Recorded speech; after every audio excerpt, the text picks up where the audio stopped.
प्रिय विद्यार्थियों, आज हम ये अंतिम वर्ष इतिहास के प्रथम प्रश्न पत्र आधुनिक भारत का इतिहास के अंतर्गत प्रथम प्रश्न पत्र में बंगाल में मीर कासिम और अंग्रेज़ों के विषय में चर्चा करेंगे। मीर कासिम के प्रारंभिक जीवन के बारे में विशेष जानकारी नहीं मिलती। उसका जन्म निश्चय ही किसी शासक परिवार में हुआ होगा, तभी मीर जाफर ने उसे अपना दामाद बनाया था। जब मीर जाफर बंगाल का नवाब बना तो मीर कासिम ने पूर्णिया रंगपुर के फौजदार के रूप में अपनी प्रतिभा का अच्छा परिचय दिया। वह योग्य सेनापति था। मीर जाफर के पुत्र मीरन की मृत्यु के बाद मीर कासिम की महत्वाकांक्षा जागृत हो उठी और वह बंगाल का नवाब बनने का स्वप्न देखने लगा। अंततः वेंसिटाट के साथ साठगांठ करके वह बंगाल का नवाब बनने में सफल रहा। उसकी कई समस्याएं थी। पहला, धन की समस्या। अंग्रेजों से हुई संधि के अनुसार मीर कासिम द्वारा अंग्रेजों को बहुत सा धन दिया जाना था। शासन व्यवस्था को सुधारने और सेना का पुनर्गठन करने के लिए भी धन की जरूरत थी। दूसरा, सेना के पुनर्गठन की समस्या। मीर कासिम ने सेना की स्थिति को सुधारने की आवश्यकता को अनुभव करते हुए बाहरी आक्रमणों और आंतरिक उपद्रवों का सामना करने का निश्चय किया। बंगाल को अब भी अली गौहर के आक्रमण, मराठों की लूट खसोट और अवध के नवाब की विस्तारवादी नीति का भय बना हुआ था। वीरभूम के जमींदार तथा बिहार के नायब सूबेदार जैसे आंतरिक शत्रुओं का दमन भी किया जाना था। नंबर 3, अंग्रेजों के नियंत्रण से मुक्त होने की समस्या। मीर कासिम अपने ससुर से गद्दारी करके तथा अंग्रेजों से कई प्रकार के वायदे करके नवाब बना था, किंतु वह शीघ्र ही समझ गया कि यदि नवाबी करनी है तो उसे अंग्रेजों के नियंत्रण से मुक्ति पानी होगी। इन समस्याओं के निराकरण हेतु मीर कासिम ने कई कदम उठाए। पहला, राजधानी का परिवर्तन। वह अपनी राजधानी मुर्शिदाबाद से हटाकर मुंगेर ले गया, जो कलकत्ता से काफ़ी दूर था, जिससे वह कंपनी के अधिकारियों के नियंत्रण से मुक्त होकर अधिक स्वतंत्रता से काम कर सकता था। दूसरा, बारूद तथा तोप बनाने के कारखाने की मुंगेर में स्थापना मीर कासिम ने की, ताकि वहाँ हथियार और तोपें बनाई जा सकें। नंबर 3, सेना का प्रशिक्षण। मीर जाफर ने अपनी सेना को यूरोपीय ढंग से प्रशिक्षित करने के लिए फ्रांसीसी और अमेरिकी अधिकारियों को नियुक्त किया। नंबर 4, जमींदारों एवं अधिकारियों का दमन। मीर कासिम ने उन समस्त जमींदारों तथा अधिकारियों का दमन किया जो नवाब की अवज्ञा करते थे और ठीक से कर नहीं चुकाते थे। उसने बिहार के नायब सूबेदार रामनारायण को प्रतिष्ठित कर उसकी संपत्ति जब्त कर ली, उसे बंदी बना लिया। 5वां, अवध के नवाब से समझौता करते हुए मीर जाफर ने सीमावर्ती क्षेत्रों में शांति व्यवस्था स्थापित की। नंबर 6, धन की व्यवस्था के लिए अंग्रेजों को पुरानी देनदारी चुकाने, कंपनी के अधिकारियों को उपहार देने, शासन चलाने तथा सेना का वेतन चुकाने के लिए मीर कासिम ने कई उपाय किए। उसे जिस किसी व्यक्ति के पास अधिक धन होने की जानकारी मिली, उसे मीर जाफर का समर्थक ठहराकर उसके धन को जब्त कर लिया। पुराने अधिकारियों पर भ्रष्टाचार का आरोप लगाकर उनकी संपत्ति को जब्त कर लिया। राजस्व विभाग में विश्वस्त कर्मचारियों को नियुक्त किया। सरकारी खर्चे में कमी करने के लिए अनेक कर्मचारियों को नौकरी से निकाल दिया। जनता पर अनेक नए कर लगाए। इन प्रयासों से राज्य की आय में काफ़ी बढ़ोतरी हो गई। अंग्रेजों के साथ मीर जाफर का झगड़ा होने के कई कारण थे, जिनमें प्रमुख कारण, पहला, अली गौहर को बादशाह के रूप में मान्यता दिया जाना। 1761 ईस्वी में अली गौहर ने अंग्रेजों से बातचीत आरंभ की। स्वयं को दिल्ली के सिंहासन पर बैठने में उनकी सहायता मांगी। अंग्रेजों ने उसे पटना में आमंत्रित कर शाही सम्मान के साथ स्वागत किया। उन्होंने मीर कासिम को वश किया कि वह शाह आलम को बादशाह माने। अंग्रेजों ने मीर कासिम से शाह आलम को 12 लाख रुपये नजरें बनाने के भी दिलवाए। अंग्रेजों ने शाह आलम के नाम से सिक्के भी ढलवाए। अंग्रेजों की नीति के कारण मीर कासिम की स्थिति और भी कमज़ोर हो गई। उसे भय हुआ कि कहीं उसकी नवाबी न छिन जाए। इस घटना से मीर कासिम और अंग्रेजों के संबंध में तनाव आ गया। नंबर 2, कंपनी के अधिकारियों तथा गुमाश्तों की बदमाशी। प्लासी के युद्ध के बाद से बंगाल में कंपनी के कर्मचारियों को व्यापार करने की और अधिक स्वतंत्रता मिल गई थी। वे लोग बिना सीमा शुल्क चुकाए धड़ल्ले से व्यापार करते थे। प्रांत के भीतरी भागों में भी अंग्रेज अधिकारियों ने सैकड़ों कारखाने स्थापित कर लिए थे। इन कारखानों में नमक, सुपारी, घी, चावल, मांस, मछली, चीनी, तंबाकू, अफीम आदि विविध वस्तुओं को खरीदा और बेचा जाता था। कारखानों की देखभाल के लिए प्रायः भारतीयों को गुमाश्ता नियुक्त किया जाता था। अंग्रेज मालिकों की देखा देखी इन गुमाश्ताओं ने भी बिना शुल्क चुकाए व्यापार करना प्रारंभ कर दिया। इसका बहुत बुरा प्रभाव पड़ा। एक तरफ तो नवाब की आय घट गई, दूसरी तरफ भारतीय व्यापारियों के लिए कारोबार चलाना कठिन हो गया, क्योंकि उन्हें सीमा शुल्क चुकाना पड़ता था। वे अंग्रेज गुमाश्ताओं की तुलना में सस्ती दर पर सामान बेचने में असमर्थ थे। इस कारण अंग्रेजों तथा उनके गुमाश्ताओं का व्यापार बढ़ता चला गया और भारतीय व्यापारियों का व्यापार घटता चला गया। नंबर 3, नवाब द्वारा व्यापारी भारतीय नवाब द्वारा भारतीय व्यापार से चुंगी हटाने का निर्णय। मीर कासिम ने कंपनी और उसके अधिकारियों और गुमाश्तों के व्यापार पर अंकुश लगाने का प्रयास किया। उसने फोर्ट विलियम के गवर्नर वेंसीटाट से शिकायत की। वेंसीटाट स्वयं मुंगेर गया। उसने मीर कासिम से व्यक्तिगत विचार विमर्श किया। वह इस बात पर सहमत हो गया कि अब से कंपनी अपने सामान पर 9% शुल्क अदा करेगी और भारतीय व्यापारी 25 से 30% शुल्क देंगे। परंतु कलकत्ता कौंसिल ने वेंसीटाट के प्रस्ताव को रद्द कर दिया। इससे निराश होकर मीर कासिम ने भारतीय व्यापारियों को भी निःशुल्क व्यापार करने की अनुमति दे दी। मीर कासिम के इस कदम से अंग्रेज अधिकारी अत्यधिक नाराज हुए, क्योंकि इससे उनका विशेषाधिकार समाप्त हो गया। अब उन्हें भारतीयों से बराबरी के स्तर पर स्पर्धा करनी पड़ी। इसमें बुरी तरह से मात खाने लगे। उन्हें लाभ के स्थान पर हानि होने लगी। उन्होंने नवाब से अपना आदेश वापस लेने के लिए कहा, परंतु नवाब ने उनकी बात को ठुकरा दिया। इस व्यापारिक संघर्ष से पुनः यह प्रश्न उठ खड़ा हुआ कि बंगाल का वास्तविक शासक कौन है, ईस्ट इंडिया कंपनी अथवा मीर कासिम। नंबर 4, नवाब के खर्चे पर रखी गई सेना का नवाब के विरुद्ध प्रयोग।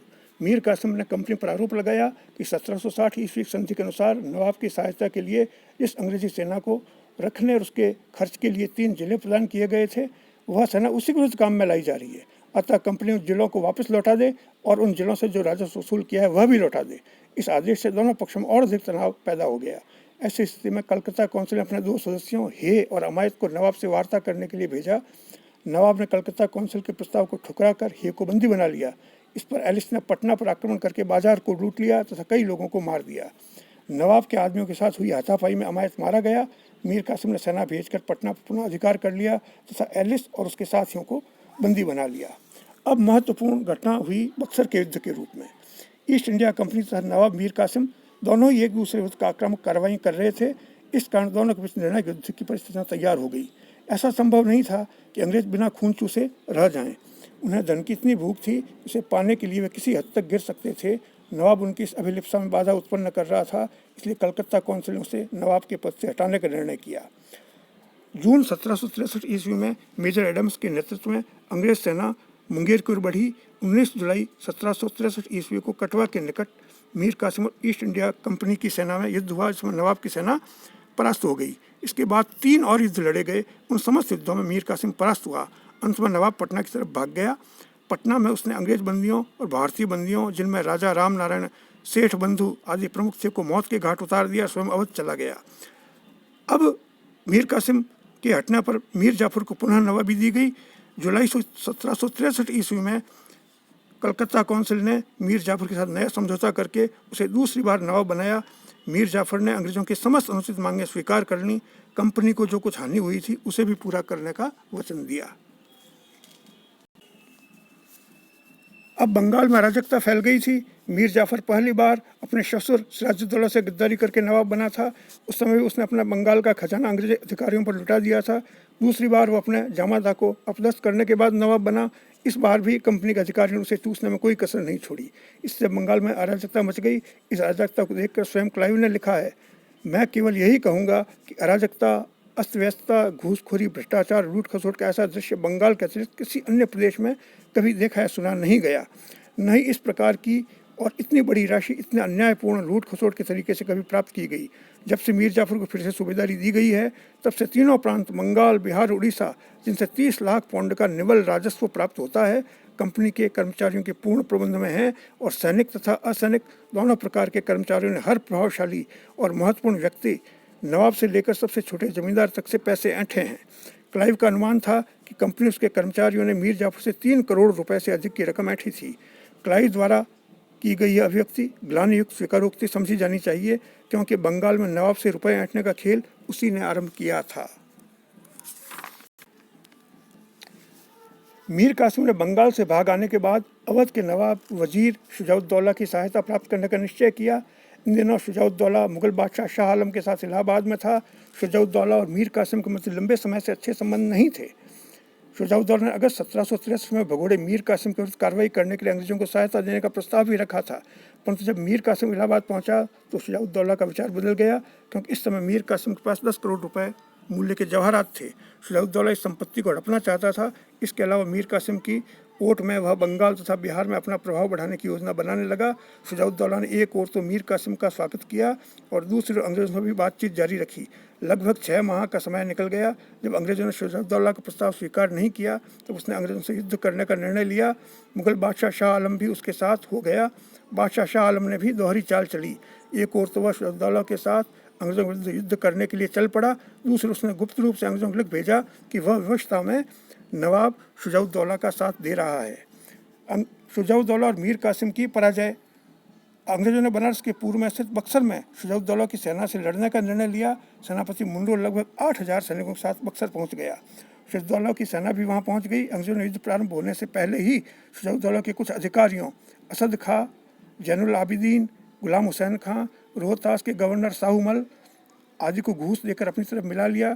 23 अक्टूबर 1764 को बक्सर में दोनों पक्षों के मध्य संघर्ष हुआ। 3 घंटे के युद्ध में अवध की सेना पूरी तरह से परास्त होकर मैदान से भाग खड़ी हुई। युद्ध में अंग्रेज सेना के 825 सैनिक मारे गए, जबकि शुजाउद्दौला के लगभग 2000 सैनिक मारे गए। शुजाउद्दौला भी भाग निकला। अंग्रेजों ने उसका पीछा किया। जनवरी 1765 ईस्वी में बनारस के निकट शुजाउद्दौला पुनः परास्त हुआ। अंग्रेजों ने चुनार तथा इलाहाबाद के दुर्गों पर पुनः अधिकार कर लिया। शुजाउद्दौला ने मराठा सेनापति मल्हार राव होरकर से सहायता प्राप्त की, परंतु अप्रैल 1765 में कड़ा के युद्ध में अंग्रेजों ने उन दोनों को परास्त किया। अंत में शुजाउद्दौला ने समर्पण कर दिया। मीर कासिम भागकर दिल्ली पहुंचा, जहां वह 12 वर्ष तक जीवित रहा। 1777 ईस्वी में उसकी मृत्यु हुई। बक्सर का युद्ध मध्यकालीन भारतीय इतिहास का निर्णायक युद्ध था। इसमें अंग्रेजों की निर्णायक विजय हुई। इस युद्ध का महत्व प्लासी के युद्ध से भी अधिक है। इससे अंग्रेजों की शक्ति में अत्यधिक वृद्धि हुई। मुगल बादशाह शाह आलम और उसका वजीर नवाब शुजाउद्दौला दोनों परास्त होकर अंग्रेजों की दया पर निर्भर हो गए। प्लासी के युद्ध में क्लाइव के षड्यंत्र के कारण बिना लड़े ही अंग्रेजों को विजय प्राप्त हुई थी, परंतु बक्सर के मैदान में अनुभवी सेनापति शुजाउद्दौला, जिसके पास अंग्रेजों की तुलना में 5 गुना सेना एक श्रेष्ठ तोपखाना था, को परास्त होना पड़ा। इससे अंग्रेजों की सैनिक श्रेष्ठता प्रमाणित हो गई और भारतीय शासकों को सैनिक शक्ति का खोखलापन स्पष्ट हो गया। प्लासी के युद्ध में केवल बंगाल के नवाब के भाग्य का फैसला हुआ था और विजय के परिणामस्वरूप केवल बंगाल के लाभकारी स्रोतों पर कंपनी का अधिकार हुआ था, परंतु बक्सर के युद्ध में भारत की 3 प्रमुख शक्तियों मुगल बादशाह शाह आलम, अवध के नवाब शुजाउद्दौला और बंगाल के नवाब मीर कासिम के भाग्य का फैसला हुआ। यहाँ तक कि मल्हार राव होलकर मराठा भी अंग्रेजों से परास्त हुआ। बक्सर विजय के परिणाम स्वरूप संपूर्ण अवध सूबे पर ईस्ट इंडिया कंपनी का नियंत्रण हो गया। इससे अंग्रेजों के लिए उत्तरी भारत में साम्राज्य स्थापना का कार्य सरल हो गया। इस पराजय के बाद अवध के किसी नवाब ने अंग्रेजों का सामना करने का साहस नहीं किया। इस युद्ध का संपूर्ण भारत पर गहरा प्रभाव पड़ा। अब ईस्ट इंडिया कंपनी एक अखिल भारतीय शक्ति बन गई। प्लासी के युद्ध में कंपनी ने बंगाल की सेना को परास्त किया था, लेकिन 22 अक्टूबर 1764 ईस्वी को लड़े गए बक्सर के युद्ध में उसने उत्तरी भारत की सबसे बड़ी सेना को परास्त किया और बाद में अवध और मराठों की संयुक्त सेना को परास्त किया। कंपनी की शानदार सैनिक सफलताओं से भारतीय राजनीति में उसका दबदबा बढ़ गया। अब उसका प्रभाव क्षेत्र बंगाल से दिल्ली तक विस्तृत हो गया। इसीलिए यह कहा जा सकता है कि प्लासी के अधूरे कार्य को बक्सर के युद्ध ने पूरा किया। ब्लूम ने लिखा है, इस प्रकार बक्सर का प्रसिद्ध युद्ध समाप्त हुआ, जिस पर भारत का भाग्य निर्भर था और जितनी बहादुरी से लड़ा गया, परिणामों की दृष्टि से भी उतना ही महत्वपूर्ण था। अब बंगाल का नवाब कंपनी के हाथों की कठपुतली था। अवध का नवाब कंपनी पर निर्भर रहने वाला समर्थक मित्र और मुगल बादशाह उसका पेंशनर था। जी.बी. मालेसर ने लिखा है, चाहे आप इसे देशी विदेशियों के बीच द्वंद्व युद्ध समझें या ऐसी एक सारगर्भित घटना, इसका परिणाम स्थायी और विशाल हुआ। बक्सर को सर्वाधिक निर्णायक युद्धों में से एक माना जाता है। इस प्रकार 23 जून 1757 से 22 अक्टूबर 1764 के बीच के इतिहास का वर्णन प्रस्तुत किया गया। अगली जानकारी प्रिय विद्यार्थियों अगले वीडियो में। धन्यवाद।